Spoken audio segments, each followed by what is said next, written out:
Welcome to the CLI ALPMA Innovation and Legal Tech Week 2021. This is the on-demand program, and in this session we're focusing on tech talks, and we're going to talk to some practitioners about tech talks that have changed their legal world. Hi Lily, thanks for coming along to talk to us about Josef. Could we just start with you telling us a little bit about, introduce yourself and where you work? Of course. Hi Fiona, thanks for having me. I'm from Capelin Law. We're located in Camera, New South Wales. We're just a small team of 3 that specialises in family law and estate planning. So I've been working here with Andrew for the past 3 years, but was recently admitted in March this year. Congratulations. Thank you. And so just tell me a little bit about Josef. What does it do and how do you use it?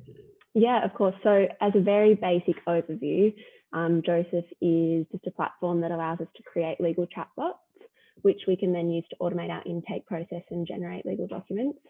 So we mainly use a platform to take our clients' estate planning instructions, and we have it on our website. So we direct a lot of our clients or our inquiries there.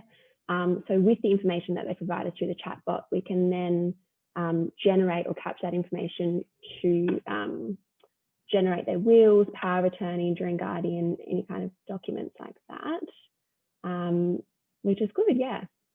Okay. And so the chatbot, you build up a list of questions and then the client works through those questions? That's right. So it's from the back end, it's pumping in all the questions that we want to ask our clients, from their personal details to who they want to appoint as executor of their will, or how they'd like to give their estate. You can program the questions so that they are multiple choice, or you're asking your clients for text responses or an address. It's really simple, clean interface, and it's just like talking to a human lawyer, except it's our automated, programmed, pre-recorded type bot. And so then your clients can fill that in at a time that suits them? That's right. So it can be filled in any time from anywhere, as long as you've got internet. So on your phone, mobile, iPad, from home, on the computer screen, which is great because it means that, yeah, anytime, anywhere, our clients can sort of be interacting with us online. And what about if you've got some clients who aren't quite so comfortable doing things online? Are you still able to use it with them? We are. So any of our clients that are sort of a little bit uncertain about plugging their information in online, or are a little bit older and don't have access to our website, we just use the chat ourselves to take them through all the questions in a face-to-face or a web consultation. And so once you've got that information into the system, how long does it take to turn that into a document that you can use? Well, it's automatic. So as soon as that information is coming through, once they've finished the chatbot, their documents are then essentially ready to go with the information they've provided us with. Usually just takes a little bit of reviewing from our end to tidy them up, but it's very, very quick. It's cut out a lot of our workflows. Previously, it was send them an email with a Word document to either print out or fill out and then scan back to us, and then we're manually entering their details into our management system at the other end. So it's cut out a lot of double handling and a lot of human error for us. And have you been able to help give some guidance to them while they're filling out those questions, rather than just a blank form with just empty fields? Yeah, so because it's so much like talking to a human person, in all the questions, there'll be little I boxes where we can add in extra information. So if clients aren't sure of what a question's asking them, they can click there. We can also provide links alongside the chatbot to answer their questions on maybe what would happen if I died without a will, or I'd like to book an appointment, or things like that. So they've got lots of information around them all the time, so they know what they're answering and how best to answer the questions. Great. Yeah. And so in terms of building the chatbot, how were you the person that had to sort of sit down on the blank page and build the chatbot? How did you? I was. And how did you find that? It was slow at first. I don't consider myself tech savvy at all. So it was a bit of a process, but the team at Josef were really supportive and really helpful throughout the whole process. So It probably took us about 2 weeks to get our first bot up and running. And then once we sort of had that foundation laid down, we were able to sort of use that to springboard into future bots or different bot types. We now have one that we just use in the firm for consent orders as well. So I definitely couldn't have done it without the support of Josef, but they also make it a really simple, easy process and provide you with lots of information along the way. Oh, great. Oh, and how did you find out about Josef? Well, Andrew, our principal, actually attended one of the legal tech hubs at Lander and Rogers last year, and Josef had a stand there, so he sort of got chatting to the team there. And then at the start of this year, we were sort of doing our own digging and finding out a little bit more about the platform. We then got in touch with them, and they ran us through an induction webinar, and the process just took off from there. Oh, great. Well, thanks very much for sharing all that, Lily. It sounds like you've really come up with some really useful products. Yeah, it's been really helpful in the firm for our clients and for us. Great, thank you. Hi, Kylie. I'm really excited to hear from you about the tech that you're using that enables you to run a really busy practice without a traditional legal practice management system. But could you just start by telling us a little bit about who you are and where you practice? Sure. So I'm Carly Stebbing. I'm the founder and principal of Resolution123. We are a virtual employment law practice for employees. So just by way of interest, and I suppose it's relevant to this practice management thing, we have a very high volume of new inquiries each day. We have a large number of matters that we're running at any one time. Because we're doing employee work, we don't have that repeat business. So we have a high volume of inquiries, lots of clients on the matters list at any one time. And we do all of that without using legal practice management software. And you're still in business?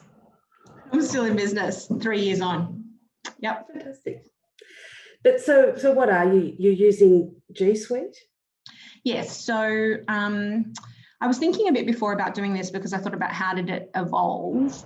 Everything about the way that I set up Resolution 123 was around questioning the status quo, specifically because Resolution 123 was set up designed to service what had been identified as the missing middle in the market. So it was people that traditionally experience employment law problems but can't afford to access traditional legal services. And so in order to provide a service to that market, we had to really challenge all of the obstacles to accessing justice, and also to the practice of law that makes it expensive.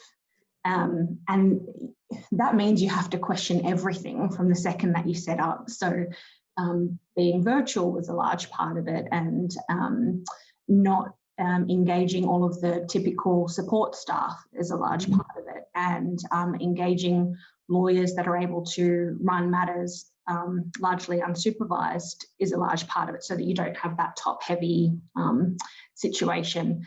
And so as part of all of that, when we set up, when I looked at practice management software, because that's just immediately what you do, I think, because you've always used it in your practice. One, it was a cost hurdle. To a startup law firm, it was a cost hurdle. And two, because I'd had a little bit of time away from practice, I guess, and I was able to set up the firm using a mobile phone and a laptop, I was thinking, well, what do I actually need it for? Why do we have to have it? And that the whole premise of the firm has been set up that way. Why do we have to do it that way? Do we have to do it that way? And so really all I knew I needed at the very early stages, when it was just me, was a matters list, a client list, and somewhere to store all of their documents. And we kicked off using G-Suite, to be frank, off the back of the advice of our web developer at the time. So I feel like Microsoft has probably come a long way in the last 3 years. And maybe if I looked at everything now, I might consider it. But at the time, G-Suite, I think, was more advanced, more user-friendly in some respects. And for very little fees, you could get this really powerful system that gave us access. Because the other thing that was important to me was that if my laptop shat itself. I knew that I had everything backed up in the cloud and that I could do it because I was operating remotely. I had 2 young children. I could be anywhere at any given point in time. I wanted to know that I could access everything from my mobile, from my iPad, from my laptop. And G-Suite does all of that for us, including being a really great collaboration tool. So that's how it started. And maybe if I get into a little bit of the mechanics of how we use it, it might be useful. So when I was thinking about, well, what would I use the practice management software for? One thing is obviously trust accounting. Well, we don't run a trust account, so we didn't need that. Another was time recording. Well, we're a fixed fee firm, so we didn't need that.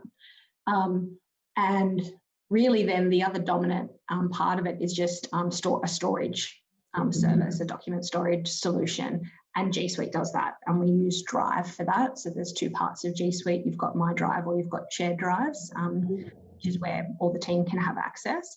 So for us, the way that it works is that we set up a sheet in Google Sheets, which is like Excel, and we would just enter in every inquiry that was coming through. And then we started to, so very originally it was simply just a table that was a client list, and then we had folders in the shared drive with client names in them. And then as the volume started to increase and the amount of staff that we had started to increase, we needed to make sure that was all on a shared folder, which is easy. And then again, as the volume was increasing, we were being frustrated by the necessity to enter data in multiple different places. So for example, we're not just using G Suite, obviously, we use Xero as our accounting software. We recently introduced HubSpot, but I know someone else is talking on that, so we don't need to talk about that. Our website is built on WordPress, and we use WooCommerce as a payment platform embedded into WordPress. And we, previous to HubSpot, we were using MailChimp as our EM or email marketing provider and service. And what was frustrating was having to enter the same set of data that we were collecting on the sheet into a variety of other different systems. And so again, I think the beauty of G Suite, maybe because it's been around a bit longer, and again, I can't speak about, maybe this exists for Microsoft too now, but what we did was, when we started to realize there was these repeated tasks that we had to do, we started to use Zapier. That's how I pronounce it. Is that how you pronounce it, Fiona? I think that's right. Yeah. I've heard it pronounced other ways. Anyway, it's a bit like bar or barre. It's bar, just in case. Is it like bar class, not a barre class? Well, it's a made-up word. So. B-A-R-R-E. Anyway, so what we did was, it still started from the same premise. So we still had our client list in a sheet, and then we have Zaps. They're called Zaps set up. And basically that's just a little bit of code that speaks to the different systems. So we'd set it up so that it said, if we enter a new client into our client list, then a Zap goes off to Xero to add that contact to Xero. And then we quote directly from Xero. And then we can invoice straight from that quote. But we remove that admin step of having to enter the client's information from the sheet into Xero. The Zap does that for us. We also had a Zap set up both from the website and from MailChimp, and from the sheet into MailChimp, so that if someone made contact with us through the website, or we entered them in to the sheet, then a Zap would go off and add it to our marketing list, so that we could send them our mail outs. And there are also some amazing Zaps between the different G Suite products. So you can, from our sheet, our client sheet, we can send a Zap to Drive to say, open up a new client folder. And we can also set up a Zap from Gmail, which is what we use for our emails, to say, if we get an email from a client, save all of their attachments over to their Drive file. So it's really just about, in terms of how we're using it, it was really just about saying, in the first instance, what did we actually need it to do? What did we need a system to do? And it was really basic, especially because we weren't doing some of those traditional law things.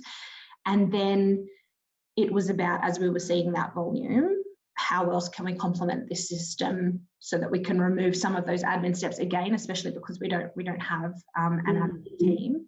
And Zapier was doing a lot of that for us.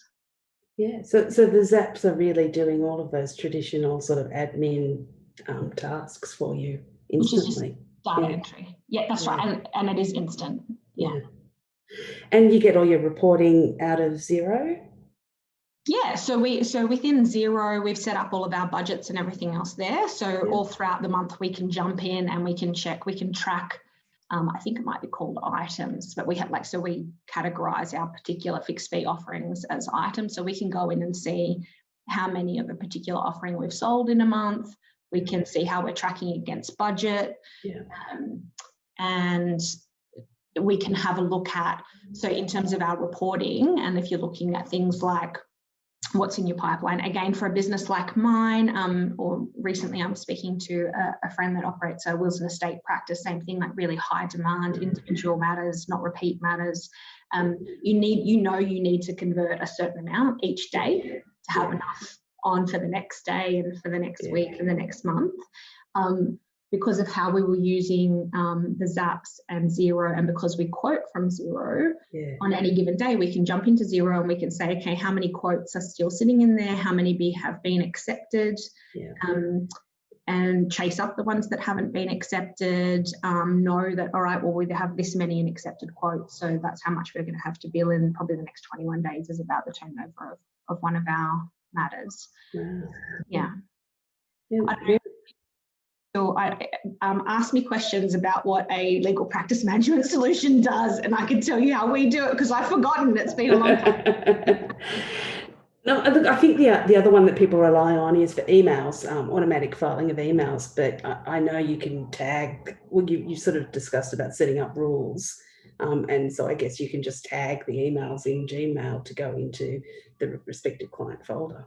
Yeah, so you can save them into Gmail. It is something, so because we're now using HubSpot as well, that also creates a central email spot. But prior to that, it was, to be frank, as simple as either copying in, I'd always be copied because I'm the principal of the practice. So there's always going to be a copy of the email in my inbox, and anything that we needed to is saved into the client folder as well. Yeah. And what about automating document templates? So so you can do that. You can do that using Drive as well. So you can set up templates within Drive, and whether it's a means of doing it the way most law firms do it, which is just that, what was that last piece of advice that we gave on so and so? That's it's the other beautiful part about Drive is it's the search function in terms of being able to do conflict check, which is maybe something else that you'd be doing in your practice management software. Your ability to do conflict checking or like search for documents is extraordinary. The last practice management software that we used, the email thing never really bothered me that much, because the last practice management software solution that we used, trying to find an email within the practice management solution was horrendous. You'd always just go back to Outlook, which is what I used to find it.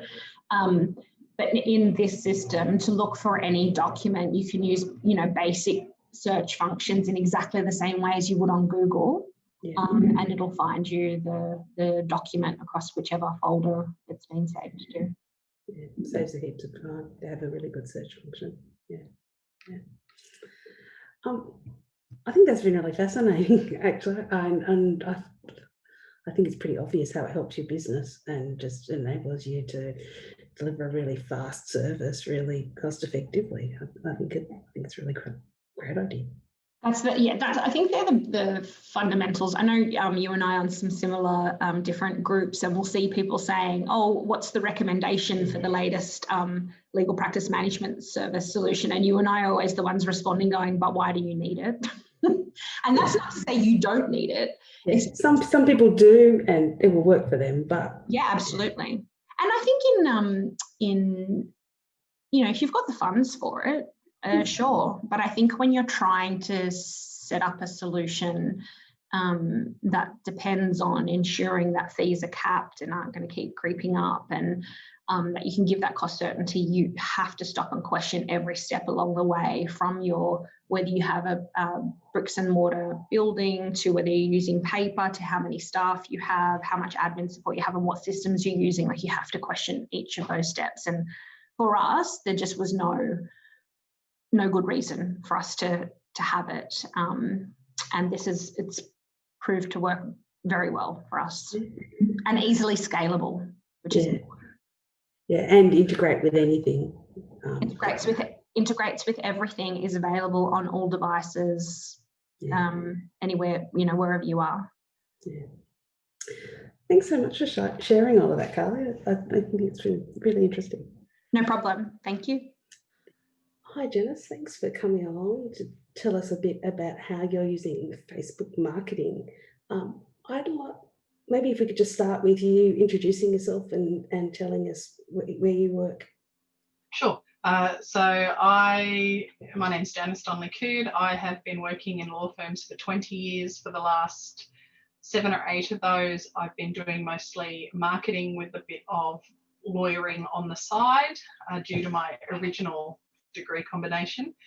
And more recently, what I've been doing is partly working with family property, mostly in relation to marketing and legal content, and then partly working as a lawyer for Novus Law Group, doing their wills and estates, and also marketing for them as well. And so just tell us a bit about how you're using some of the tools and the automation in Facebook to do marketing for legal practices. Sure. One of the great things about Facebook is that if you use the FAQs, you can actually send back some automated buttons at them.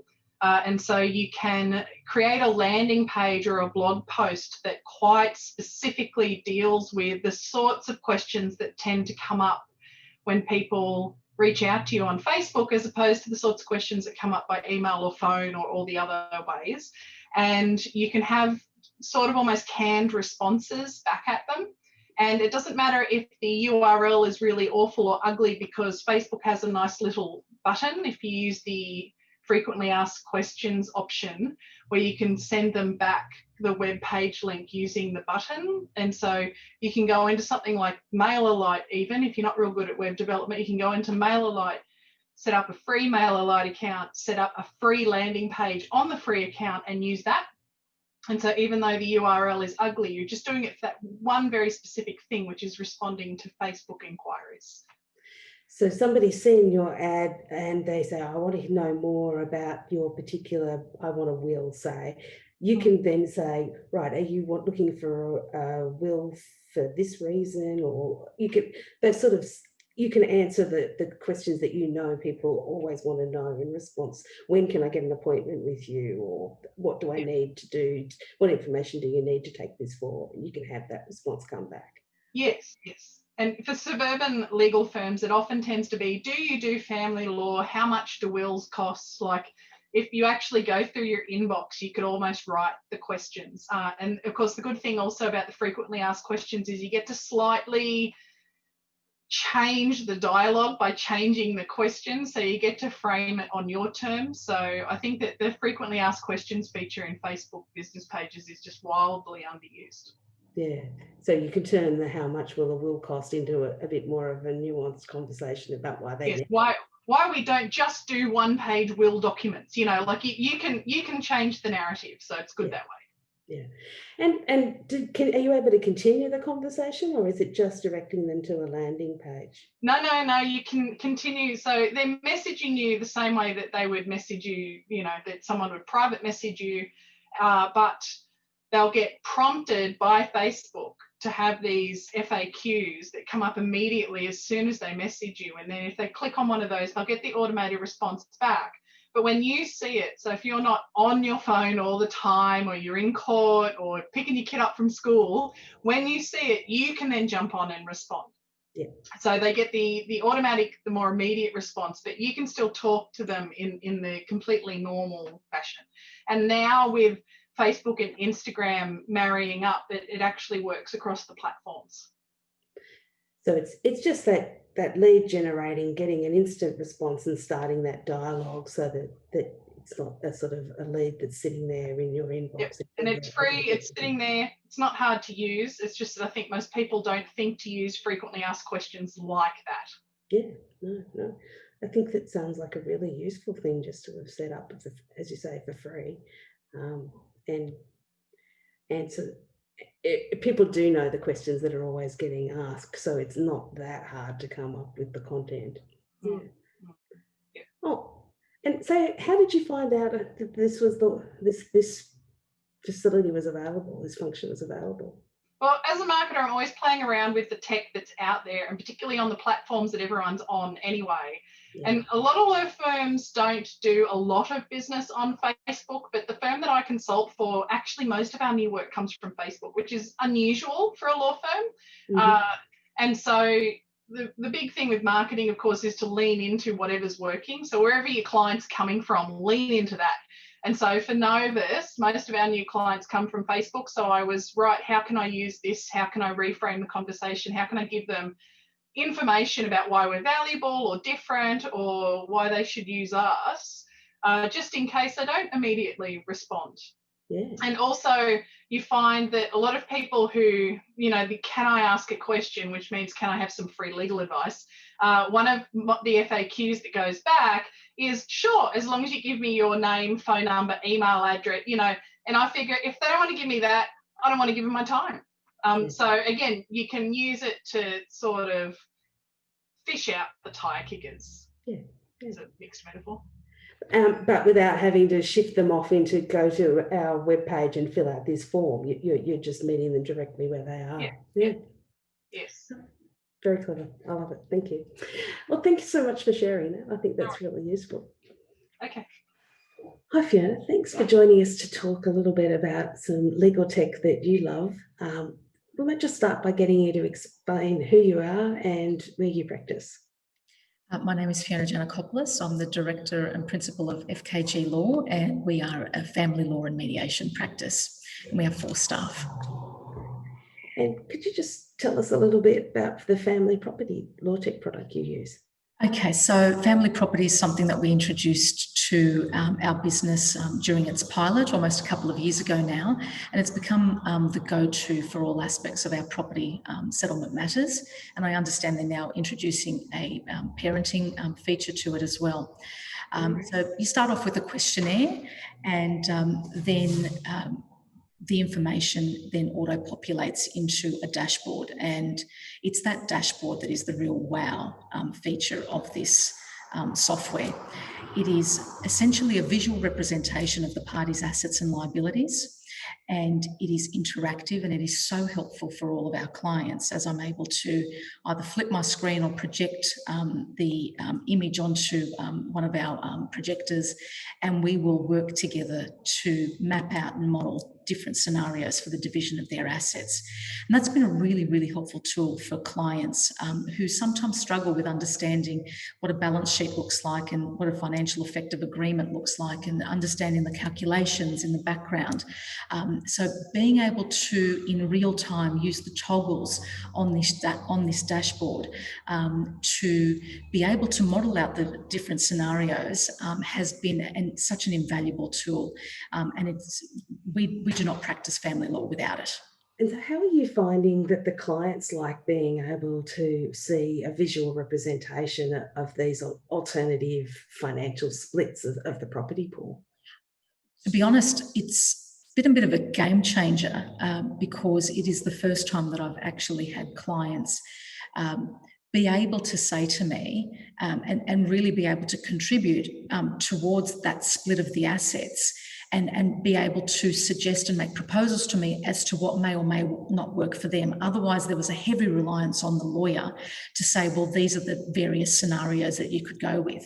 I'm now getting phone calls whilst they're out and about saying, can you model this for me? Can you model that for me? So I find that it has really brought them into the fray, whereas usually I felt that they were perhaps a little bit more at arm's length when it came to these, models and reality testing thing, the various scenarios and the like. So it's really brought them and empowered them to be able to make informed decisions about their property settlement, especially the clients that are less savvy around finances. That's amazing, because I've found that sometimes too, where clients are just, oh, I don't understand the finances, and they're very reluctant to get involved in it, and it can make it really, and you're really enabling them to work out the decisions that are going to suit them long term and have a real understanding of how their lives could look. Absolutely. And it's not really about us solicitors and what may or may not work for us. They really need to be able to understand in real time, in the real world, what that property settlement looks like and what that means for them down the track. So I find that before using this technology, there was less of an understanding from clients. I think there was an acceptance that, the lawyer is giving me advice and, I'll take that advice, but there is a real understanding now of what that looks like for them and what that future looks like for them, being able to model these various scenarios. It's an amazing demonstration of the power of visual communications. Absolutely. To deliver a much better outcome, isn't it? Absolutely. Yeah. And it makes our life easier as well, because there's so many other components to it. It's not just the dashboard, but there's the disclosure portal. So they're able to upload their financial documents into the system, and then that can populate the dashboard as well. It auto-generates balance sheets, case outlines, chronology, the application for consent order. There's a new feature now, which is the consent orders. So all of these things, which take hours and hours of lawyering in the background and administration work, goes out the window, because with the click of a button, you've got those documents that have been auto-generated. And how do you find getting the information into the system? Are you asking the clients to populate the initial information, or do you do that? Sometimes I'll get the client to do it. Other times I'll do it myself. Usually, when we do that initial consultation, I'll be tapping away and importing, uploading all the information. But then there are links that we can send clients, and they can upload further information as it comes to hand as well. So it's a mixture of both.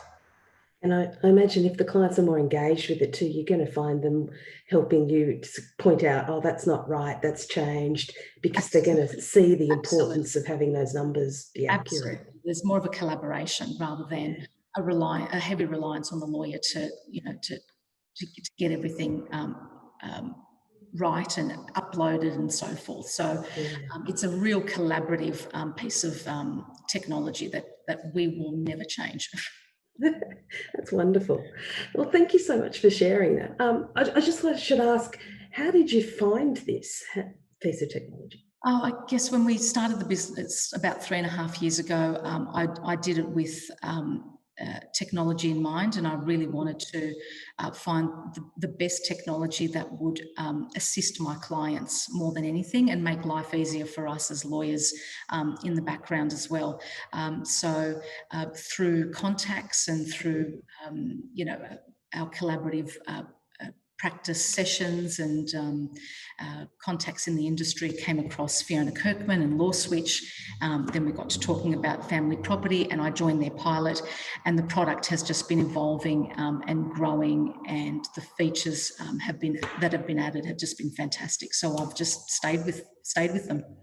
So you're a great example of supporting somebody who's coming up with a good product and helping them to really develop and expand that product. And we should be doing that as an industry. The more we can do, and the more we can move forward, the better it is for us, the better it is for the industry, the better it is for our clients. Absolutely.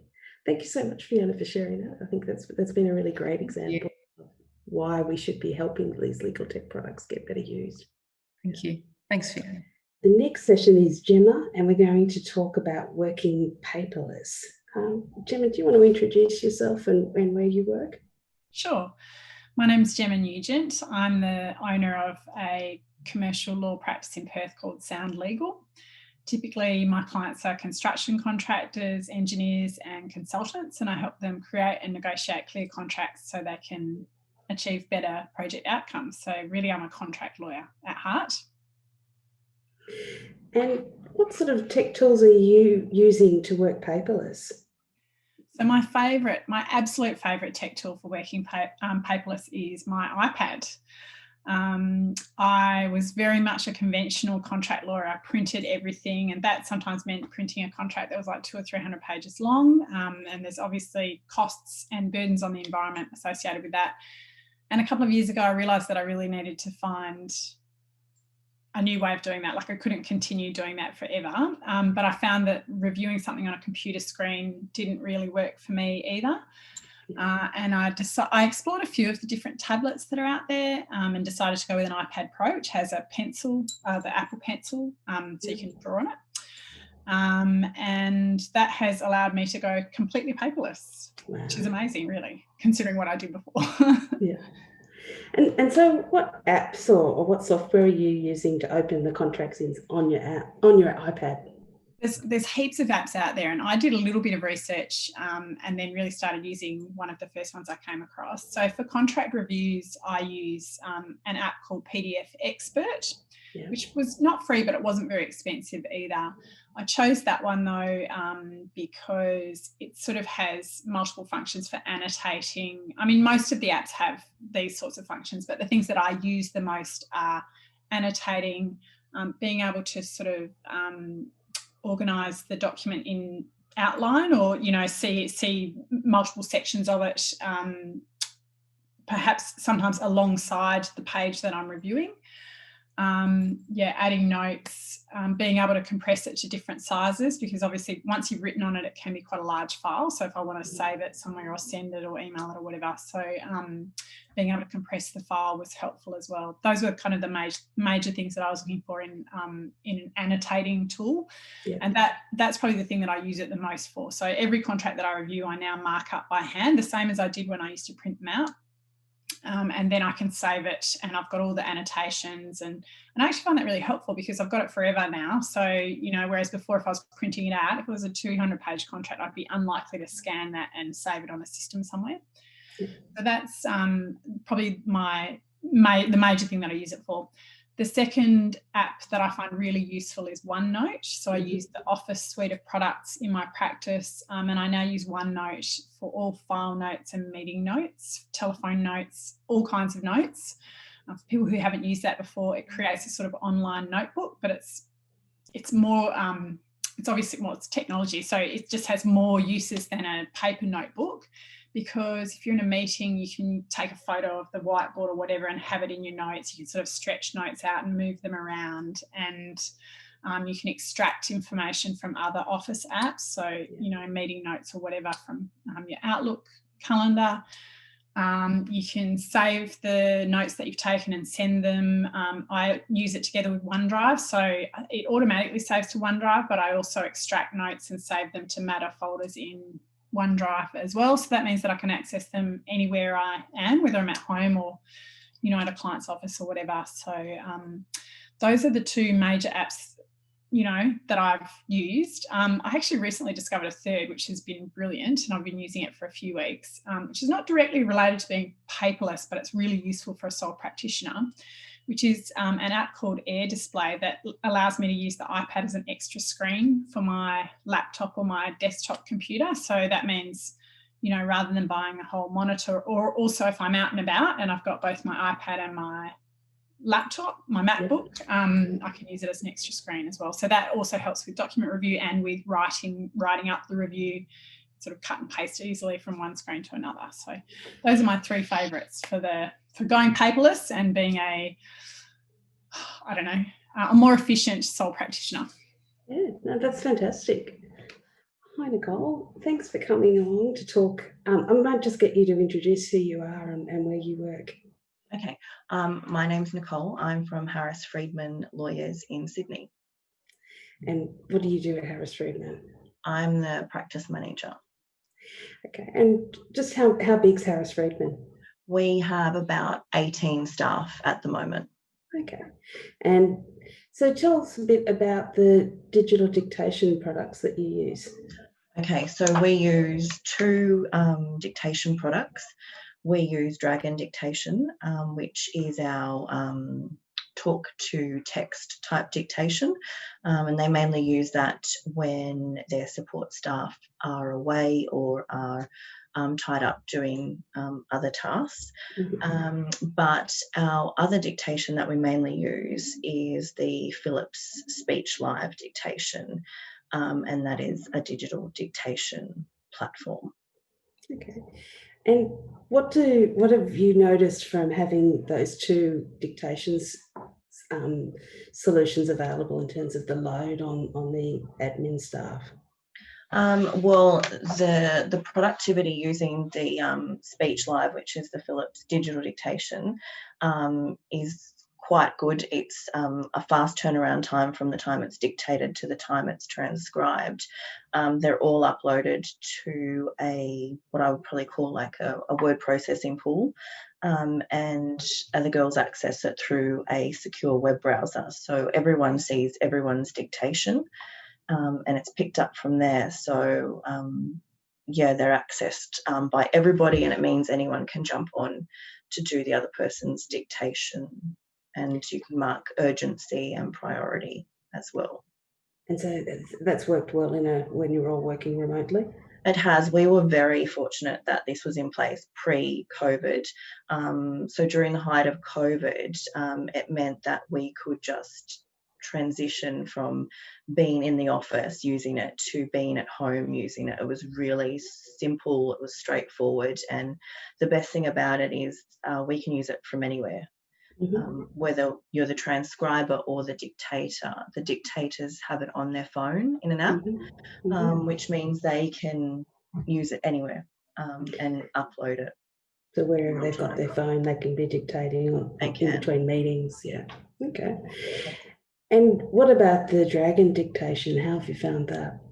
Dragon's quite good. It's probably a bit clunky until it gets used to their voices. Our older lawyers probably use it the most rather than our junior lawyers. I think our junior lawyers tend to find that they can probably type a bit faster to what the talk to text can do. Yeah. But no, yeah. The Philips one, I think, is their preferred choice.